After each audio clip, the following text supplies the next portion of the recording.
so we're bulldozing 13 reservoirs and building 7 miles of new roads only to support this massive corporation in a national monument, and we're claiming it's protecting the landscape. It was just like an absurd concept. Welcome, wild ones. This is Josh Schlossberg, host of the Green Root Podcast, the official podcast of Eco Integrity Alliance, where we're on a quest to uncover the roots of the ecological crisis. For this episode, we have Jonathan Ratner. As director of Sage Steppe Wild, Jonathan has extensive knowledge of federal land management agency methods and practice, with a specialty in public lands livestock grazing. He has been monitoring and commenting on grazing cases in Wyoming, Utah, and Colorado for the last 20 years.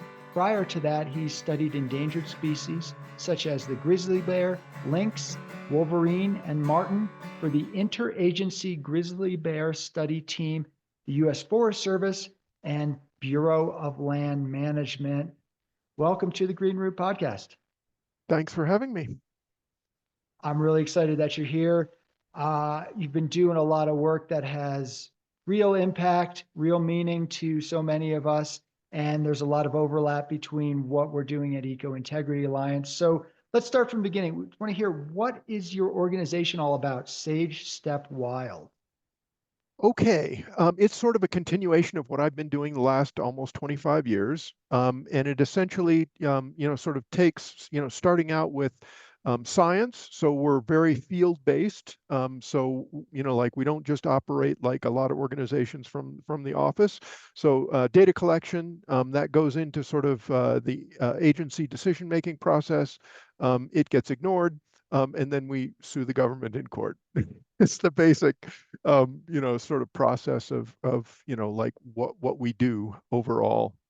So very science-based, and then, trying to push that sort of rational, science-based outlook into the federal agencies, which is tough. It is, but crucial. So Sage Steppe Wild, so that's an ecosystem, that's a region in the US, correct? Yeah, I mean, we cover pretty much the Western United States, like not absolutely just within the sage biome, all the way out to California, down Southern California, etc. So the whole range, but sage is that, the heart of the Western US. That's right. And a lot of the focus, of course, tends to be on forest, and some of these other ecosystems are overlooked. Definitely. Like the lower elevation, sort of BLM lands, definitely get less attention than Forest Service. We do also focus on, the forest units within, that Western United States area. But yeah, we have a strong focus on, dealing with BLM issues. Right. And so obviously a lot of Eco Integrity Alliance folks and Green Root podcast listeners are well aware that in national forests, BLM lands, some BLM lands, there is logging going on. People are also probably pretty familiar with drilling and mining to a certain degree, but the grazing component, I think a lot of people don't realize how abundant cows are on our public lands. Yes, and there's a few different factors to that. Like anyone can look at a clear cut or an oil rig and go, oh God, that's horrible. But to understand the devastation that livestock produce in the arid West requires a little bit more of an understanding of what's going on. And so most people go out onto our public lands and have no idea that it is severely degraded by livestock grazing. And so, you really need to understand like the plant communities and what they're telling you of the history, soils, biological soil crust, hydrology, these kinds of things, which, most people, don't have a background in. But in terms of sort of like overall ecosystem damage, there is nothing that compares to livestock grazing in the arid West. Oil and gas, is, completely destroys, like discrete areas, of the fields, sitting over where those, oil and gas deposits are, or, timber sales, will be, in particular areas. But in terms of livestock grazing, it's west wide. And when you look at the data, in general, and I'm generalizing a bit, but uh, sort of a fairly good case scenario is that we've lost about 50% of our productivity across almost all the Western United States. And so essentially what you're looking at is 50% of the energy coming up from the system that would support wildlife, soil building, carbon storage, et cetera, is gone. And it's basically caused by two things. First of all, soil erosion, so loss of the most highly nutrient A and O horizons off the soil, and then destruction of the plant community. And so these things are easy to overlook, because unless you sort of know how to read the plant community and the soils and things like that, you may not notice. And because we all grew up in this degraded state, there's what's called shifting baseline syndrome. Are you familiar with that? I'm not familiar with the term. I can probably guess it's just the idea that as things get worse, that becomes the new normal. Yeah, and essentially it's like whatever you were sort of in your teens or 20s, early 20s, is how you view the world. Um, and yeah, there's a lot of science behind the shifting baseline syndrome, but it's pretty standard. Like each generation sort of accepts, like the degradation from the previous as the new normal. I see. Um, I would just, add one other thing. You know, the BLM rarely collects quantitative data anymore in terms of, what the conditions are. But through a litigation back almost 25 years ago on the Salt Lake field office, there was a settlement where they agreed to collect quantitative data on the condition. And so they used what's called ecological site inventory, which is one of the standard methods, which is developed by the BLM, but not used because it gives very good data.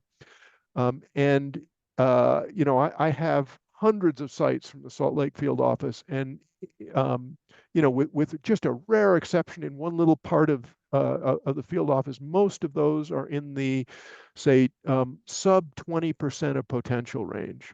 So in other words, the livestock grazing has destroyed essentially 80% of the productivity of those systems across, the Salt Lake field office is 3.3 million acres.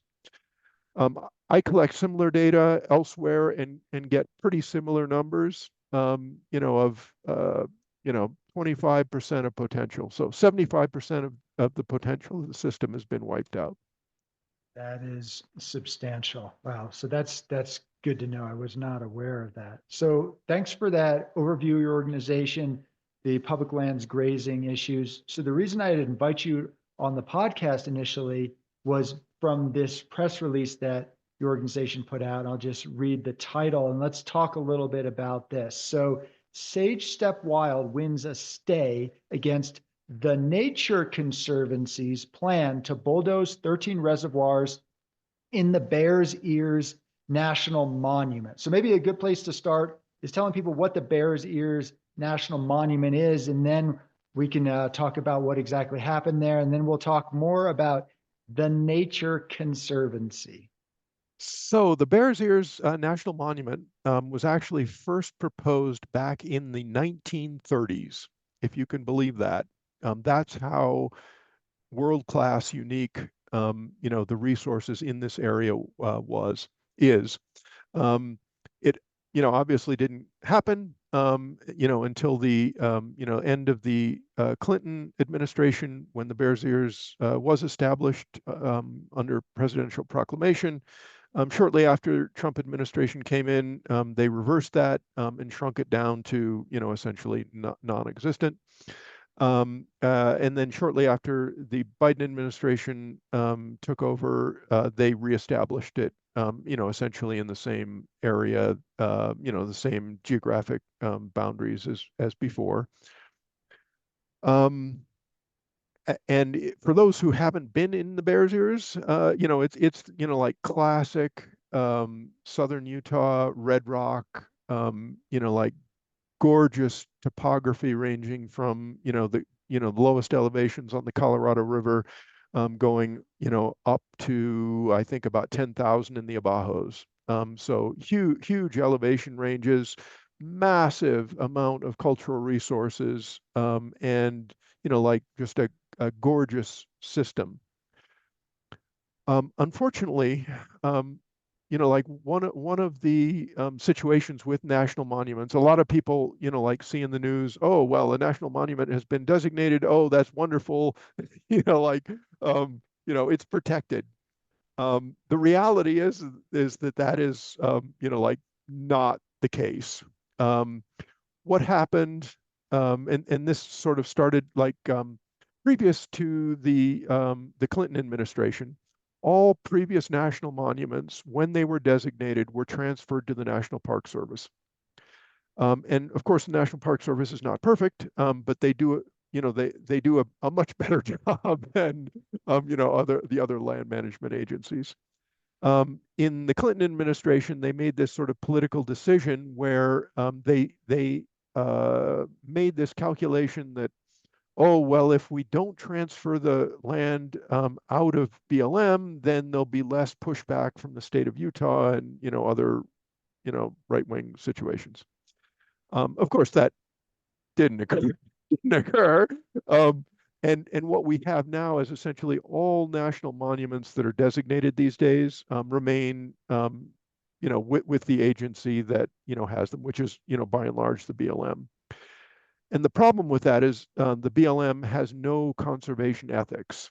And so even though there has been a good framework established for the management of these NLCS units, National Landscape Conservation System units, the reality is that the BLM does absolutely everything to not change the sort of multiple use resource extraction situation that they operate under on every other set of land. And so that's basically where we're at on Bears Ears. And so the BLM is operating in this particular situation. It's called the Indian Creek Allotment. It was purchased by the TNC back in, I think, 1997. And essentially, it's been run status quo since the 1930s. There really has been no change in management, despite, the extremely degraded conditions on the allotment.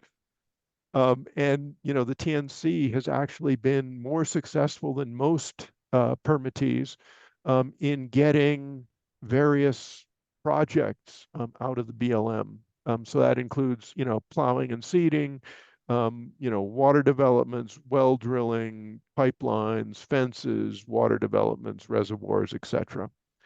And this particular situation was, pretty gross in that, the proclamation for the designation of the monument specifically stated that the landscape as a whole was an object to be protected.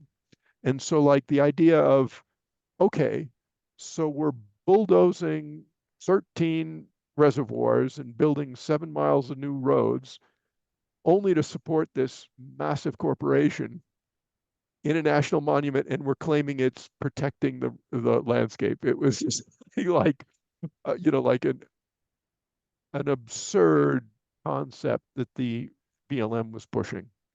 And so, we didn't let it pass.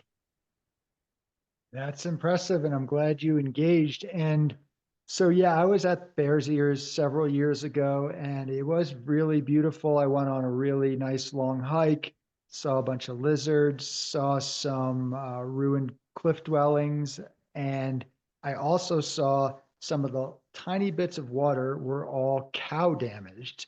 And yeah, it's just a huge bummer. A lot of people don't realize it. I realized it, so I wasn't really surprised by it. But it's really important what your organization is doing then.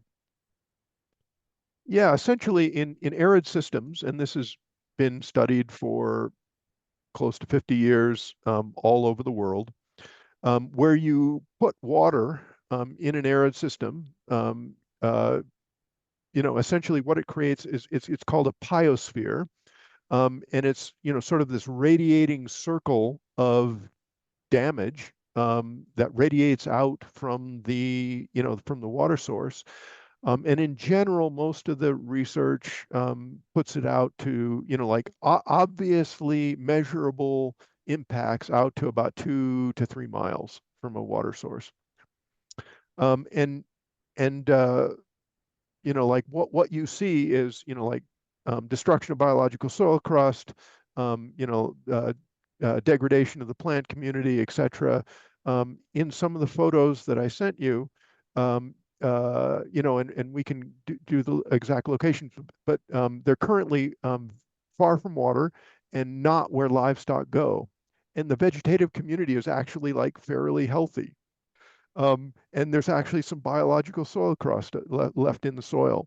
And then, other pictures, that are near other water developments, are completely, I mean, just basically blowing sand with, like, nothing going on out there.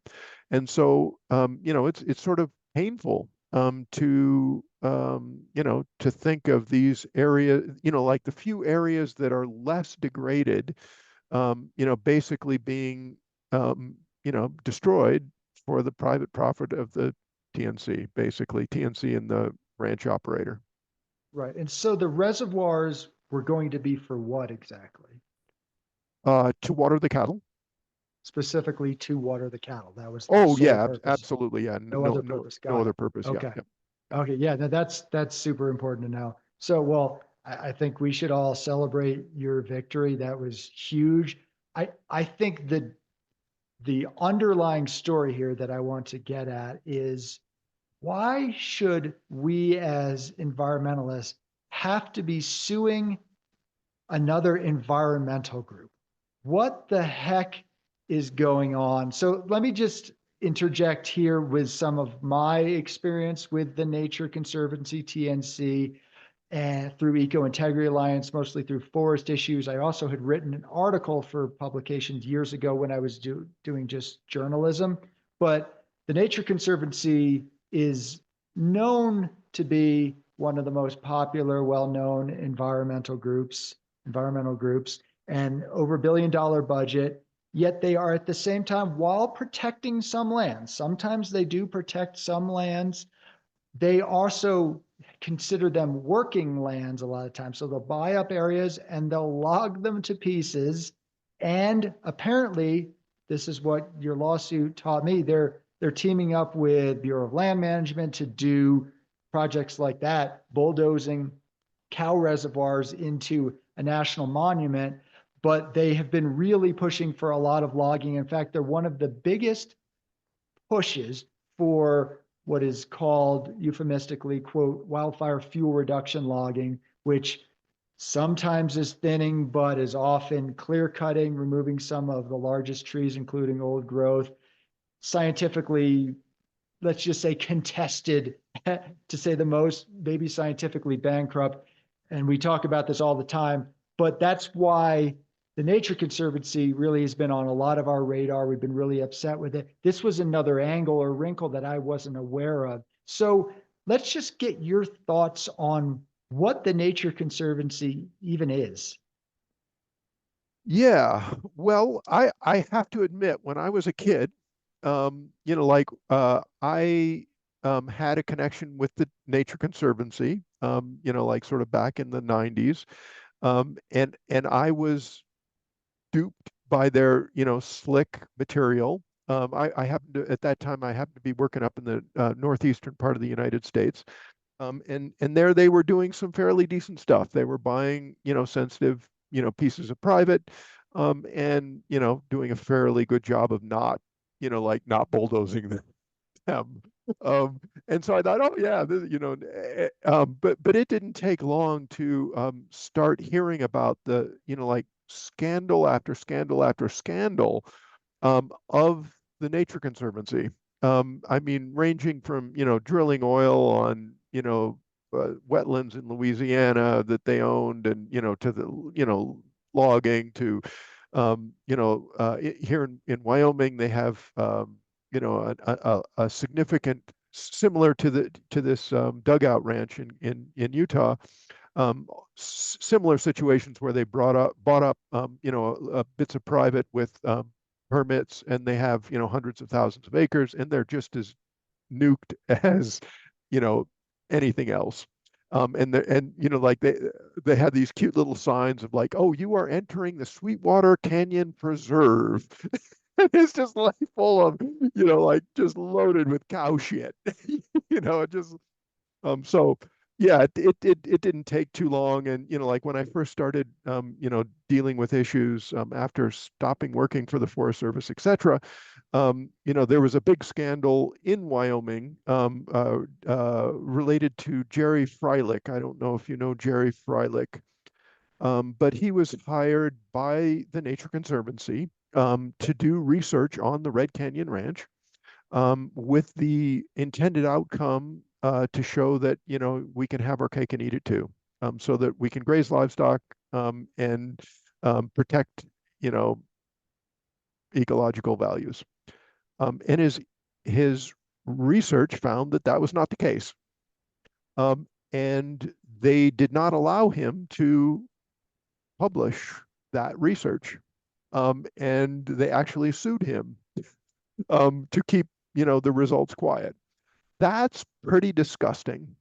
Like I can't say it any other way.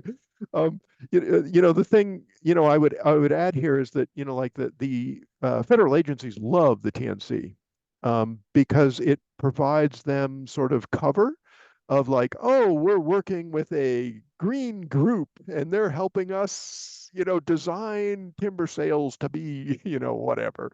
And so, like they love working with the TNC, and it's sort of similar to, like the sort of, sort of normal public facing aspect of the TNC. Corporations love them because, they greenwash the money.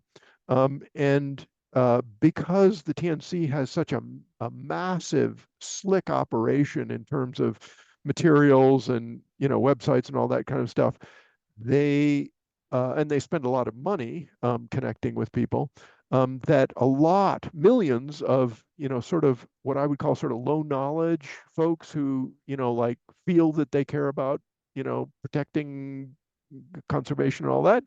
And they see these, nice slick brochures, and they say, oh, well, the Nature Conservancy, this is wonderful. Um, uh, you know, but it's, in my view, it's, a fraud.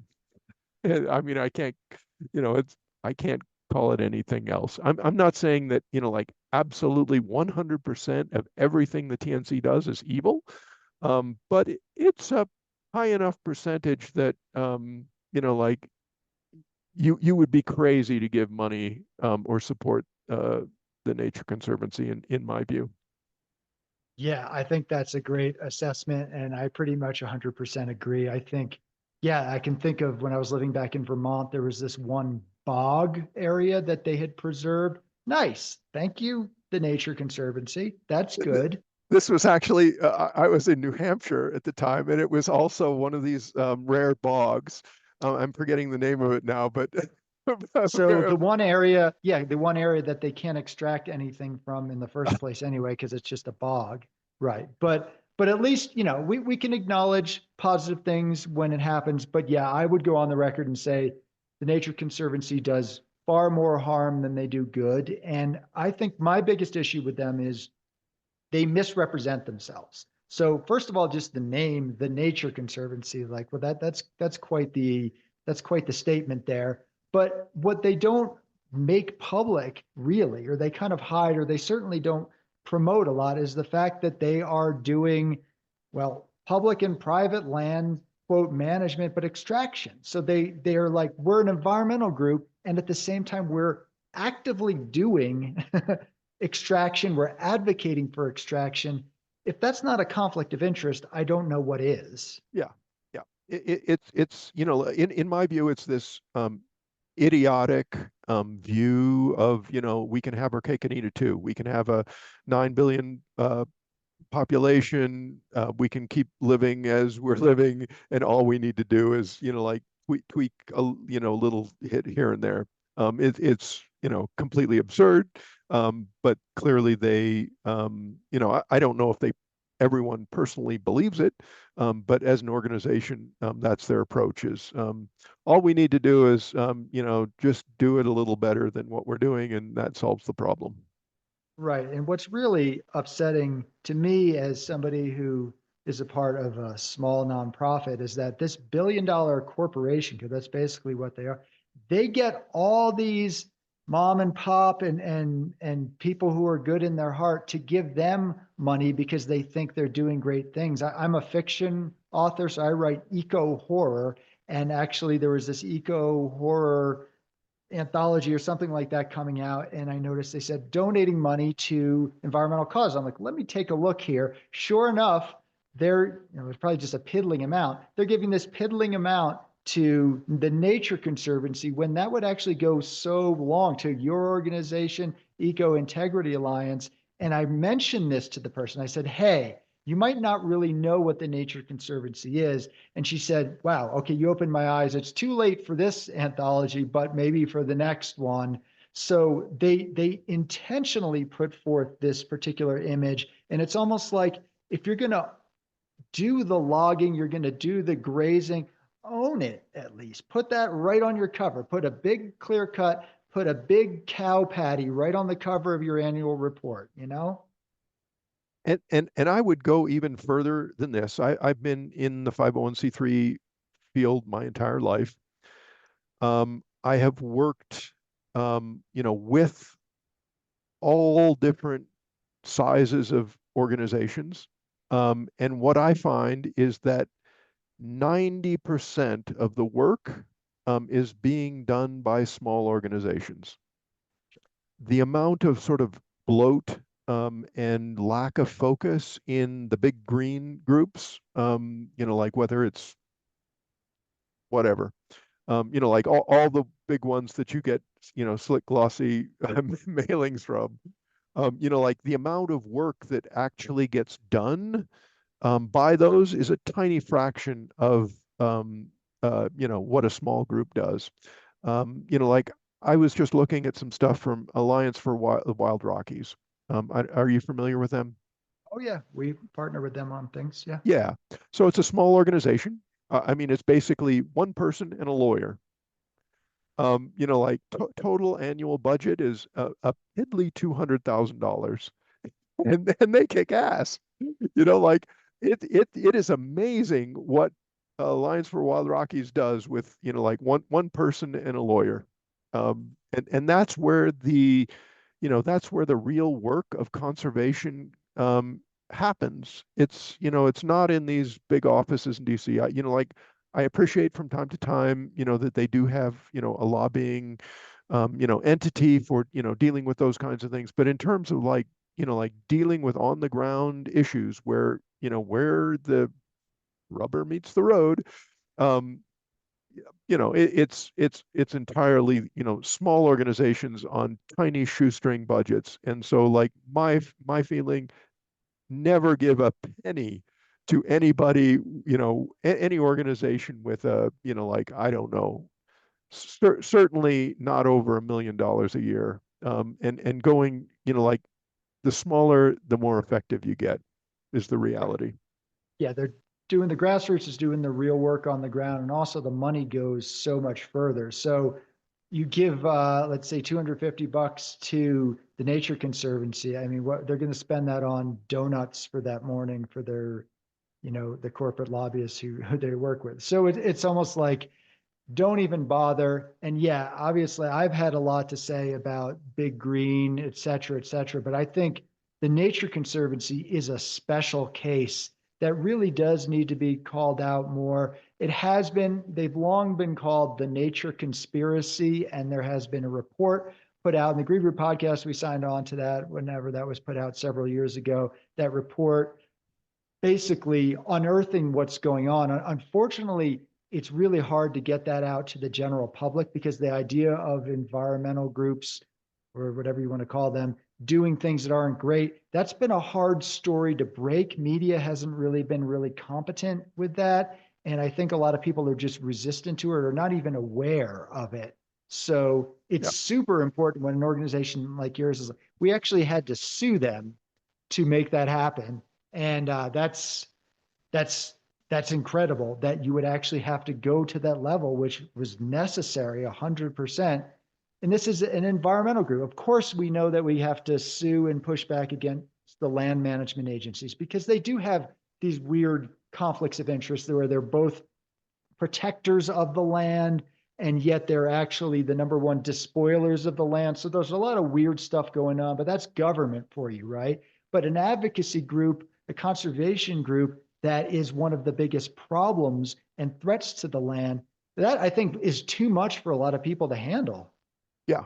And I don't know if you read the there was in the Deseret News there was an article on this a day before yesterday, I think it was, and the TNC had their blurb of their position in there, like, we are here to support the local economy and how like doing ranching right for the for the area and all this kind of stuff. The um the idea that you can do something that is wrong in a right way is illogical. Particularly, like that sort of southern Utah area is entirely dependent on biological soil crust. Without it, the soil is just blowing in the breeze. And you cannot have any significant density of large herbivores like livestock in situations that are biological soil crust dependent. It's like the biological soil crust takes, like, well, it's destroyed within seconds, and it takes generally, like 40 years to it for it to begin to function again. With probably 80 years for it to get into sort of a more stable situation. And the idea that, I mean, if you've ever been on the Indian Creek allotment, I mean, it's just like, I mean, there's like virtually no biological soil crust anywhere where the livestock go, and the soils are just blowing in the breeze.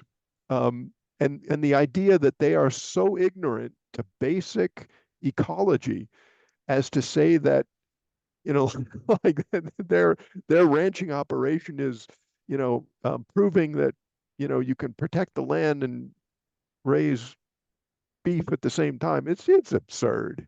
I mean, I don't know who wrote that, that sentence, but clearly they are deeply ignorant. Sorry. And I know that you're absolutely right. I agree with that. And to me, it's the issue of what is the role of a conservation group, if not to advocate for conservation. If you're doing things other than that, here's the thing. If the Nature Conservancy said, hey, we're not an environmental group, we're not even a conservation group, we are a land management agency that maybe wants to look at some slightly less impactful versions sometimes, although you could certainly argue what they're doing in Utah there is not less impactful. But if they at least were honest about that, I could say, all right, that's your mission statement. We all know that. But it's what is their slogan? Preserve life, protect nature, preserve life, something like that.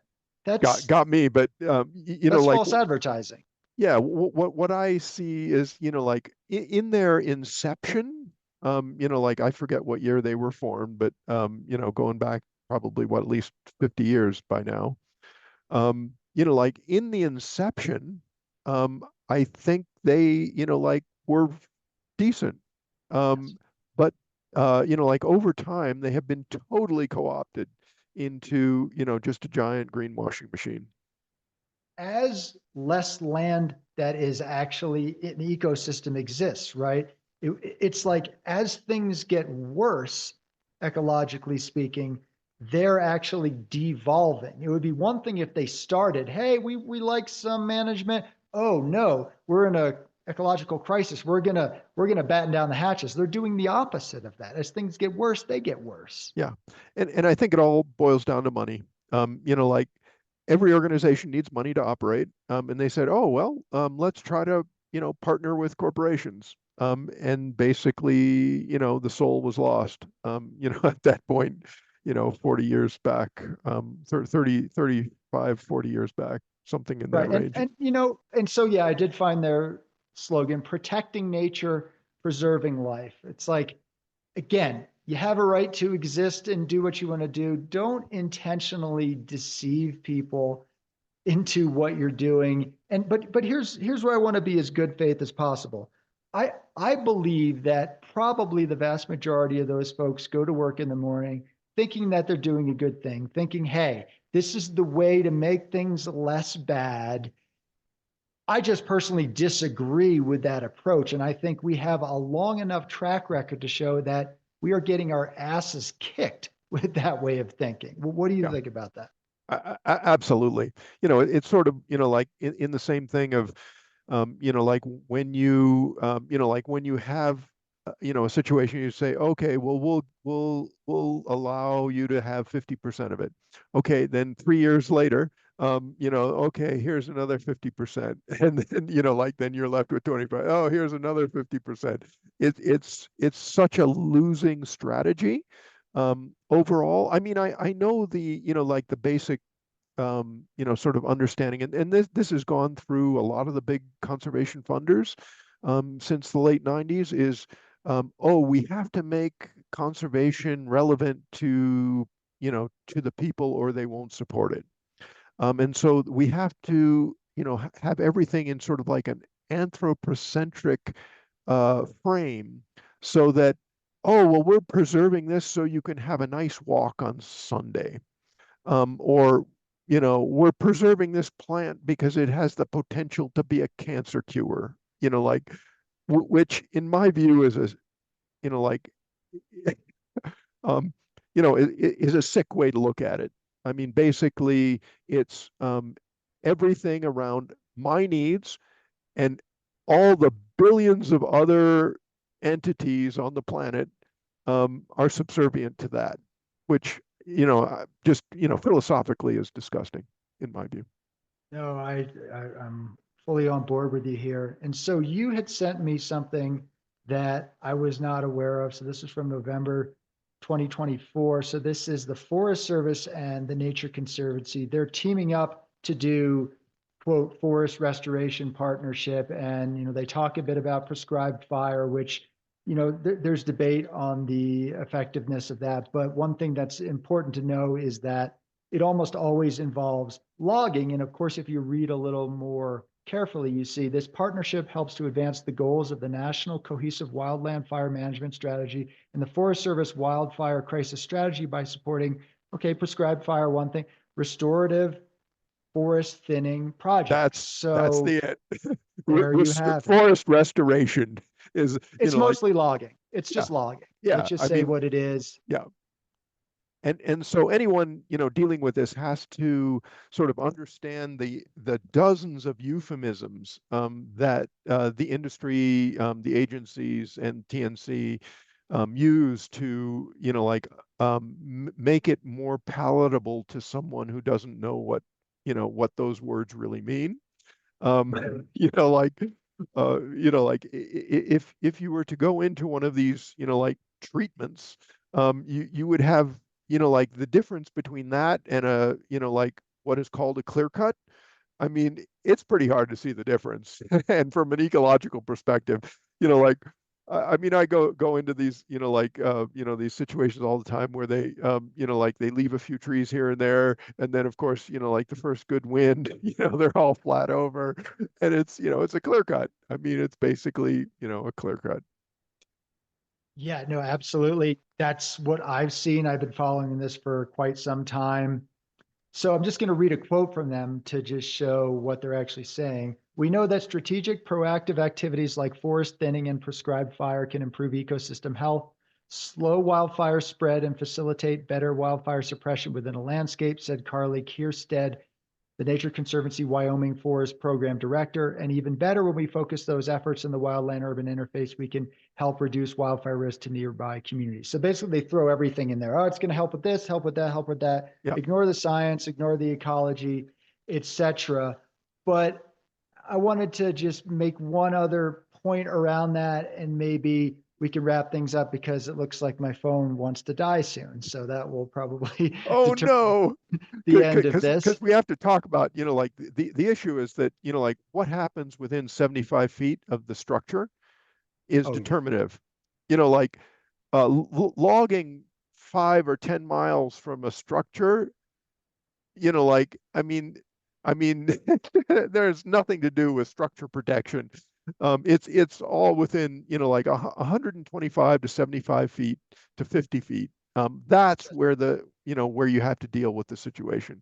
And this whole thing of, logging forests to, to protect, people and all that, it's completely baloney. 100%. And we talk about that pretty much all the time on the Green Root podcast. So our listeners know that we don't buy any of that. And everything you just said is really the case. But one point I wanted to make was, so we have, I'm not going to name its name right now. I'm going to be putting out a report in the spring, but we have a media outlet in Colorado that's a large media outlet, and they have not done one single story on the millions of acres of logging that's going on in the state, which seemed really odd because they were really beating the drum for all this years and years ago and really ramping up fire stuff. And so I couldn't figure it out. I'm not going to go into all the details of the interactions, but it was very odd the way the journalists responded to me. And then I kind of did a little digging on their website as to who their corporate sponsors were. Sure enough, the Nature Conservancy, particularly the Colorado one, which was one of the biggest pushes for this logging. Now, I can't say for a fact that the two are connected, right? I do not know if one leads to the other. So I'm not actually making that allegation. But when I see a media outlet that's doing a complete blackout on one of the largest unprecedented land management schemes we've ever seen that people are up in arms about, they don't even mention it positive or negative. And then I see the proponent, the ones who are doing it, are giving that media outlet money. Is that not a conflict of interest right there? Well, I bet you that media outlet is based in Paonia, Colorado.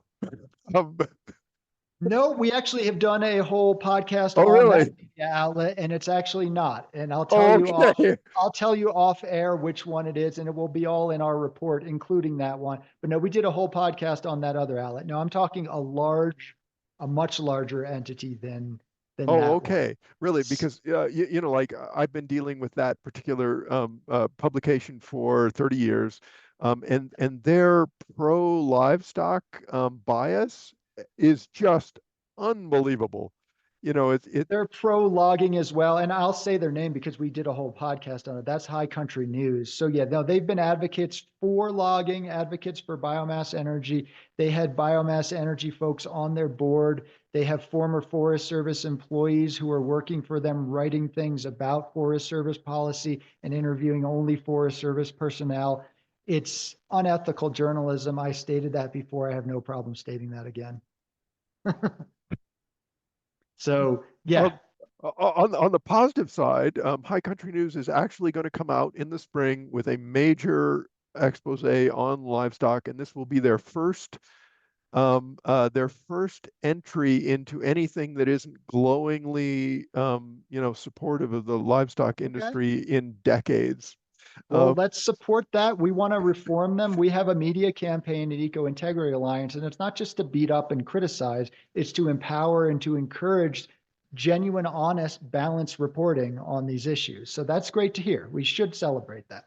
yeah, we'll, So we'll that's a we'll see good it point. when it comes out. But I've been talking to the reporters, and so far, it's looking like one of the best situations in at least 15 years or so in terms of the United States.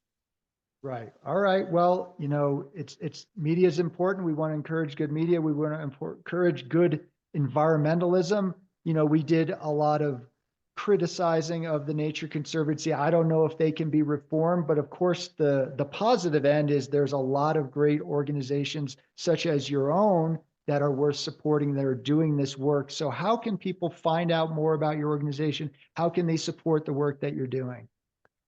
Well, our site is wild, www.wild-sage.org, and all the information's on there. We are one of those classic, kick-ass tiny organizations running on a shoestring budget that generates fear and loathing within the land management agencies, which is like one of my progress is very difficult in this field. But one of the things you can do is, create a lot of problems, for the, throw sand in the gears of the agencies. That's one of the things I do. I think you're doing some great work. You just objectively are doing some great work. So encourage everyone to check out your website to support your organization. Thank you, Jonathan, so much for everything you're doing and for coming on the Green Root podcast. Thank you.